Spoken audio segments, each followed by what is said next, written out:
Hello friends, કેમ છો બધા? જય શ્રી કૃષ્ણ. મારી ચેનલમાં આપ સૌનું સ્વાગત છે. આજે આપણે બનાવીશું નાળિયેરની ચટણી, જે ઢોસા, ઉત્તપમ, ઇડલી, મેંદુવડા તમે ગમે તેની સાથે ખાઈ શકો છો. અમારા ઘરમાં તો બધાની આ ફેવરિટ ચટણી છે. શું તમારા ઘરમાં પણ એવી રીતના છે? કોમેન્ટ કરીને મને જરૂર કહેજો. અને હા, સબસ્ક્રાઈબ કરવાનું ભૂલતા નહીં. ચલો ચટણી બનાવવાની શરૂઆત કરીએ. તો તેના માટે મેં અહીં મિક્સરની જારમાં 1 વાટકી દાળિયાની દાળ એડ કરેલી છે. ત્યારબાદ 1/2 વાટકી ખમણ લીધું છે. તમે તાજું નાળિયેર લેશો તો પણ ચાલશે અને ખમણથી પણ એકદમ સરસ રીતના ચટણી તૈયાર થઈ જશે. ત્યારબાદ 2 તીખી મરચી લીધી છે.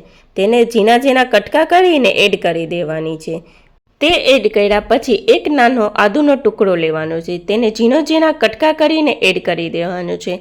અથવા તો તમે તેને ઝીણી ખમણીથી તેને ક્રશ કરી લેશો તો પણ ચાલશે. નહીંતર આદું પીસાશે નહીં અને મોઢામાં આવશે તો સારું નહીં લાગે. ત્યારબાદ સ્વાદ અનુસાર મીઠું અને 1 ચમચી ખાટું દહીં એડ કરી દીધું છે.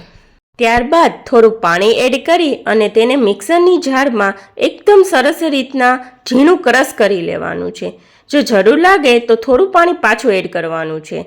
અહીં તમે જોઈ શકો છો તો ચટણી મેં એકદમ સરસ રીતના ક્રશ કરી લીધેલી છે. ત્યારબાદ તેને એક બાઉલમાં કાઢી લીધેલી છે.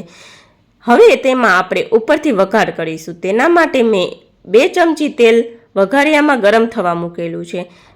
થોડું ગરમ થાય પછી તેમાં આપણે 1 ચમચી રાઈ એડ કરી દઈશું અને રાઈ થોડીક ફૂટી જાય પછી તેમાં આપણે મીઠા લીમડાના પાન એડ કરી દઈશું. તે થોડાક ફ્રાય થાય ત્યારબાદ જે આપણી ચટણી રેડી કરેલી છે તેના ઉપર આપણે રેડી દઈશું. પછી તેને સરખી રીતના મિક્સ કરી લઈશું એટલે વઘાર આખી ચટણીમાં સરસ તેનો ટેસ્ટ બેસી જાય. હવે તમે જોઈ શકો છો કે આપણી ચટણી એકદમ સરસ રીતના રેડી થઈ ગઈ છે. આ બનાવવી એકદમ ઇઝી છે. તમે પણ ટ્રાય કરજો અને મને કોમેન્ટ કરીને કહેજો કે મારી રેસીપી તમને કેવી લાગી.